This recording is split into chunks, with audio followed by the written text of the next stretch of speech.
Hello students, इस video में 50 MCQ लेके आया हूँ बायोलॉजी के, जो बहुत ही ज़्यादा इम्पोर्टेंट हैं। अगर आप नए हैं मेरे चैनल पे तो मेरे चैनल को सब्सक्राइब कर लीजिए। मैं यहाँ पे जीके का टोटल तैयारी कराता हूँ, करंट अफेयर से लेकर science, constitution, history, geography, all subject यहाँ पे मैं तैयारी कराता हूँ। तो आप मेरे चैनल को आज ही सब्सक्राइब कर लीजिए और इस वीडियो का आप शुरू से अंत तक देख लीजिए। आपके 50 MCQ बहुत ही इंपॉर्टेंट है ये। तो चलिए शुरू करते हैं। एक में टेस्ट ट्यूब बेबी का अर्थ है, तो टेस्ट ट्यूब बेबी का अर्थ है, आप चारों ऑप्शन देख लीजिए। मैं डायरेक्ट राइट ऑप्शन ही बताऊंगा। तो इसका राइट ऑप्शन जो है बी है, गर्भाशय में निषेचित और परख नली में विकसित भ्रूण। अगला क्वेश्चन है, पौधे का जनन अंग है, तो पौधे का जनन अंग कौन सा होता है? तो वो पुष्प होता है। इसका आंसर डी है। 3 नंबर क्वेश्चन है, विटामिन B12 का प्रमुख घटक है, तो B12 का प्रमुख घटक कौन सा है? कोबाल्ट है। और विटामिन B12 का रासायनिक नाम क्या है? तो साइनोकोबालामिन। 4 नंबर क्वेश्चन है, मछलियों का श्वसन अंग कौन सा होता है? तो मछलियों का श्वसन अंग जो होता है, मैं डायरेक्ट आंसर ही बता रहा हूँ आपको, आप ऑप्शन देख लीजिए। इसका आंसर ए होगा, गिल्स। 5 नंबर है हमारा, व्हेल मछली का स्तनधारी वर्ग में रखने का कारण है, क्योंकि व्हेल मछली जो है वो अंडा नहीं देकर डायरेक्ट बच्चा देती है, इसलिए उसे हम स्तनधारी बोलते हैं। तो इसका आंसर बी होगा। अगला देखते हैं हम 6 नंबर, जो तना हरा एवं पत्ती जैसा होता है वह क्या कहलाता है? तो इसका राइट आंसर होगा बी, पर्णकाय स्तंभ। 7 नंबर क्वेश्चन है, पराजीनी फसल स्वर्ण चावल किस वांछनीय लक्षण के लिए तैयार की गई है? आप ऑप्शन देख लीजिए। इसका राइट आंसर है विटामिन ए। इसका जो ऑप्शन ए है वो इसका आंसर है। 8 नंबर क्वेश्चन है हमारा,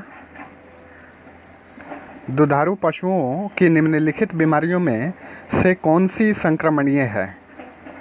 तो दुधारू पशुओं में जो है, ये जितनी भी बीमारियां यहाँ पे हैं, ये सभी के सभी संक्रमणीय है। फुट एवं माउथ रोग, एंथ्रेक्स, काउपॉक्स, ब्लैक क्वार्टर, ये सभी बीमारियां जो है दुधारू पशुओं में संक्रमणीय है। 9 नंबर क्वेश्चन है, फुफ्फुस धूलमीयता से वे श्रमिक रोगग्रस्त होते हैं जो मुख्यतः कार्यरत हैं। तो जो कोयला खनन उद्योग में काम करते हैं उन लोगों को ये फुफ्फुस धूलमीयता, फुफ्फुस रोग होता है। 10 नंबर क्वेश्चन है, सीरम कहाँ से स्रावित होता है? तो सीरम कहाँ से स्रावित होता है, ऑप्शन देख लीजिए। इसका ऑप्शन ए आंसर होगा, रक्त से स्रावित होता है सीरम। 11 नंबर क्वेश्चन है, शराब के सेवन से मस्तिष्क का कौन सा भाग प्रभावित होता है? आंसर ये ऑप्शन देख लीजिए आप। तो इसका ऑप्शन डी आंसर होगा। यहाँ पे आपको डी दिख रहा है, अनुमस्तिष्क। अनुमस्तिष्क प्रभावित होता है शराब के सेवन से। अगला है 12 नंबर, हीमोफीलिया अवस्था है, तो जब अत्यधिक रक्त का स्राव होता है तो उसे हम हीमोफीलिया बोलते हैं। तो इसका ऑप्शन जो होगा बी आंसर होगा इसका। 13 नंबर क्वेश्चन है, मनुष्य के लिए अति आवश्यक पोषक है, तो मनुष्य के लिए अति आवश्यक पोषक वसा एवं कार्बोहाइड्रेट है। इसका आंसर बी होगा। 14 नंबर क्वेश्चन है, खाद्य भंडारण में धूमकरों का इस्तेमाल इन्हें समाप्त करने के लिए किया जाता है। तो खाद्य भंडारण में धूमकरों का इस्तेमाल जो है कीड़े मकोड़ों को ख़त्म करने के लिए किया जाता है। तो इसका आंसर सी होगा। 15 नंबर हमारा क्वेश्चन है, पादप गृह का प्रभाव पृथ्वी का तापमान बनाए रखने में प्रमुख भूमिका अदा करता है। पादप गृह की गैसें हैं, तो पादप गृह की कौन सी गैसें हैं? आप ऑप्शन देख लीजिए, मैं बता रहा हूँ। तो पादप गृह की गैसें जो हैं वो डी है, ऑप्शन डी आंसर होगा इसका, कार्बन डाइऑक्साइड। 16 नंबर क्वेश्चन है, शीत भंडारण में खाद्य वस्तुओं को सामान्यतः किस ताप परिसर पर भंडारित किया जाता है? तो इसका आंसर बी होगा। 1 डिग्री सेल्सियस से लेकर 7 डिग्री सेल्सियस के बीच। 17 नंबर क्वेश्चन है हमारा, निम्नलिखित बीमारियों में से कौन सी बीमारी एलर्जिक प्रतिक्रिया के अंतर्गत आती है? तो एलर्जिक प्रतिक्रिया के अंतर्गत जो रोग आता है वो श्वास रोग यानी दमा जिसको हम लोग बोलते हैं, ये एलर्जिक के अंदर आता है। आइरिस का क्या काम होता है? 18 नंबर क्वेश्चन है। तो आइरिस का क्या काम होता है? तो आँख में जाने वाले प्रकाश की मात्रा को नियंत्रित करना। इसका ऑप्शन ए आंसर सही होगा। 19 नंबर क्वेश्चन है हमारा, ट्रेडमिल टेस्ट कौन सी चिकित्सा से संबंधित है? ऑप्शन देख लीजिए। तो ये हृदय से संबंधित है, इसका ऑप्शन ए आंसर होगा। 20 नंबर क्वेश्चन है, जया, पद्मा, सोना और मधु किस अनाज की प्रजातियां हैं? तो आप देख लीजिए ऑप्शन, इसका राइट ऑप्शन है ए चावल। 21 नंबर क्वेश्चन, पत्तियों का रंग हरा होता है क्योंकि इनमें उपस्थित होता है। तो ये आप लोगों को तो पता ही होगा कि पत्तियां जो हैं क्लोरोफिल के कारण हरा होती हैं। 22 नंबर क्वेश्चन है हमारा, प्राकृतिक रबर का बहुलक है। तो प्राकृतिक रबर का क्या बहुलक है? तो इसका बहुलक होता है isoprene. Option A answer right होगा। 23 नंबर क्वेश्चन, स्तनपायी जीवों में निषेचन कहाँ होता है? तो स्तनपायी जीवों में निषेचन जो होता है वो डिंबवाहिनी नली में होता है। ऑप्शन बी आंसर सही होगा। 24 नंबर क्वेश्चन है, मनुष्य के रुधिर में शर्करा की मात्रा सर्वाधिक कब होगी? तो मनुष्य के रुधिर में जो खून होता है उसमें शर्करा की मात्रा कब अधिक होती है? तो इसका ऑप्शन बी होगा, भोजन के तुरंत बाद, यानी भोजन करने के तुरंत बाद जो है खून के अंदर शर्करा की मात्रा बढ़ जाती है। 25 नंबर क्वेश्चन है, किसी भी वृक्ष की आयु का पता कैसे लगाया जा सकता है? तो इसका ऑप्शन सी होगा राइट आंसर, इसमें वार्षिक वलयों की संख्या के आधार पर। 26 नंबर क्वेश्चन है, निम्न में से कौन सी बीमारी विषाणु जनित है? ऑप्शन देख लीजिए आप। डी इसका राइट आंसर है हेपेटाइटिस। और बाकी जो रोग है हैजा, टीबी, टाइफाइड वो जीवाणु जनित रोग है, और हेपेटाइटिस जो है विषाणु जनित रोग है।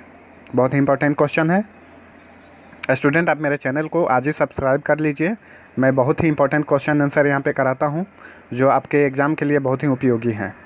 27 नंबर क्वेश्चन है, डीएनए का संश्लेषण किस वैज्ञानिक ने प्रतिपादित किया था? तो डीएनए का संश्लेषण जो है किस वैज्ञानिक ने प्रतिपादित किया था? इसका ऑप्शन सी होगा कॉर्नबर्ग ने। आप यहाँ पे देख सकते हैं कॉर्नबर्ग।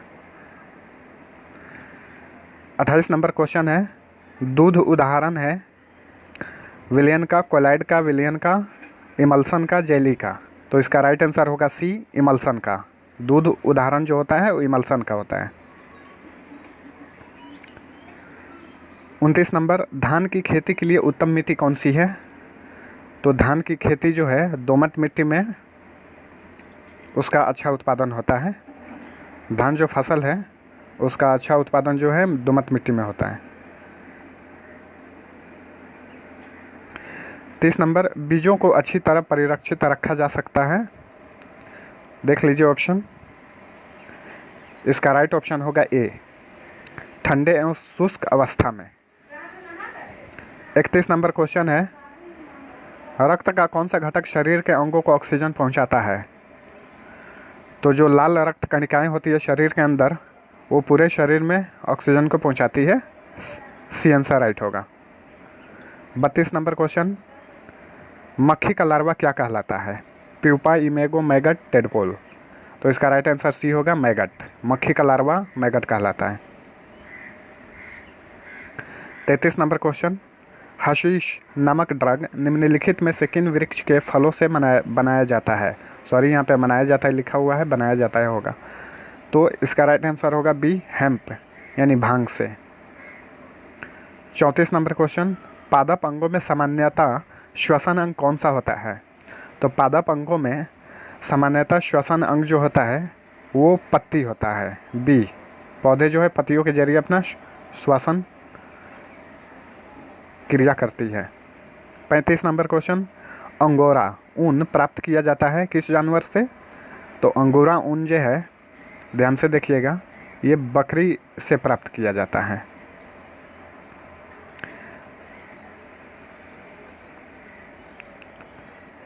छत्तीस नंबर, कॉकरोच के शरीर में चलने के लिए कितनी टांगें होती हैं? तो कॉकरोच के शरीर में 3 जोड़ी टांगें होती है, राइट आंसर ए होगा। 37 नंबर क्वेश्चन, मानव मस्तिष्क में स्मरण शक्ति का केंद्र स्थित होता है कहाँ पर? तो मानव मस्तिष्क का जो स्मरण शक्ति का केंद्र होता है, इसका राइट आंसर बी होगा, सेरिब्रम में। 38 नंबर, चेचक के टीके का विकास किसने किया? तो चेचक के टीके का विकास किया था एडवर्ड जेनर ने। एडवर्ड जेनर ने ही एक बात बता दूं मैं, एडवर्ड जेनर ने ही टीबी जो बीमारी है उसका पता लगाया था। किसने? एडवर्ड जेनर ने ही पता लगाया था।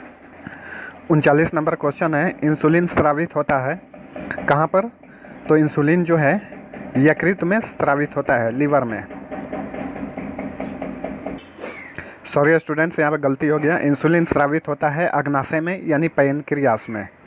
यहाँ पे राइट आंसर ए होगा। यकृत में जो है यूरिया का निर्माण होता है, यकृत में यानी लीवर में। और याद रखिएगा, इंसुलिन कहाँ स्रावित होता है? अग्नाशय या पैनक्रियास में। 40 नंबर क्वेश्चन है, वर्णांधता वाले आदमी को लाल रंग दिखाई देगा। तो वर्णांधता वाले आदमी को जो लाल रंग होता है वो हरा दिखाई देता है। इसका राइट आंसर सी होगा। 41 नंबर क्वेश्चन है, मीठे स्वाद की अनुभूति के लिए जिह्वा पर यानी जीभ पर स्वाद केंद्र स्थित होते हैं। तो जीभ के किस भाग पर जो है हमें मीठा स्वाद पता चलता है? इसका राइट आंसर ए होगा, अग्रभाग पर, यानी आगे वाले भाग पे हम लोगों को मीठा स्वाद का पता चलता है। 42 नंबर क्वेश्चन है, मवेशियों में आर्गोटिज्म होगा, इसका आर्गोटिज्म रोग होता है किनके द्वारा? तो कवकों के द्वारा। सी नंबर इसका राइट आंसर होगा, कवक के द्वारा आर्गोटिज्म नामक मवेशियों में बीमारी होती है। 43 नंबर क्वेश्चन है, फलों के अध्ययन को क्या कहा जाता है? तो फलों के अध्ययन को हम लोग क्या बोलते हैं? ऑप्शन देख लीजिए, इसका राइट आंसर डी होगा, पोमोलॉजी। पोमोलॉजी फलों के अध्ययन को कहा जाता है। 44 नंबर क्वेश्चन है, निम्न में से कौन सी भूमिगत खाद्य तना है? तो इसका राइट आंसर होगा, देख लीजिए ऑप्शन नीचे दिख रहा है आपको, निम्न में से कौन सी भूमिगत खाद्य तना है? राइट आंसर ए होगा, अदरक। 45 नंबर क्वेश्चन है, अशुद्ध रक्त हृदय में आता है कहाँ पे? तो जो दाहिना अलिंद होता है, हृदय का जो दाहिना अलिंद होता है उसमें अशुद्ध रक्त आता है। 46 नंबर क्वेश्चन, रबड़ किस जलवायु का पौधा है? तो रबड़ जो है किस जलवायु का पौधा है? ऑप्शन देखिए, तो ये भूमध्य रेखीय जलवायु का पौधा है।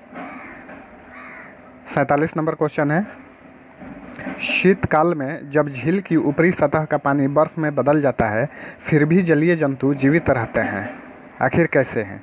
बर्फ जम जाने के बाद ऊपरी सतह पर जलीय जीव आखिर जीवित कैसे रहते हैं? आइए ऑप्शन देखते हैं। इसका राइट ऑप्शन मैं बता दूं, इसका राइट आंसर डी होगा। पानी का घनत्व 4 डिग्री सेल्सियस पर सबसे अधिक होता है, जिससे बर्फ़ की ऊपरी सतह के नीचे पानी रहता है, यानी जो ऊपरी सतह होता है ऊपर ही ऊपर से बर्फ़ जमा हुआ रहता है, लेकिन उसके नीचे जाते हैं तो उसमें पानी रहता है, जिसके वजह से शीतकाल में जीव जो है, जलीय जीव, वो जीवित रहते हैं। 48 नंबर क्वेश्चन है, मक्के की खेती होती है तो किस मौसम में मक्के की खेती होती है? तो खरीफ के मौसम में, याद रखिएगा। 49 नंबर क्वेश्चन, केसर की सबसे अधिक मात्रा उत्पन्न होती है किस स्टेट में? केसर सबसे अधिक उत्पादन होता है केसर का, तो आप सबको पता ही होगा, कश्मीर केसर के लिए सबसे ज़्यादा फेमस है, तो कश्मीर में इसका सबसे अधिक उत्पादन होता है। 50 नंबर आखिरी क्वेश्चन है हमारा, मानव शरीर के कौन से अंग में लसिका कोशिकाएं बनती हैं? यानी लसिका कोशिकाएं बनाती हैं कहाँ पर? इसका राइट आंसर डी होगा, दीर्घ हड्डी में। तो स्टूडेंट्स, ये थे हमारे मोस्ट इम्पॉर्टेंट बायोलॉजी के 50 MCQ। वीडियो पसंद आए तो ज़रूर लाइक करें और कोई सजेशन हो तो कमेंट में नीचे ज़रूर लिखें।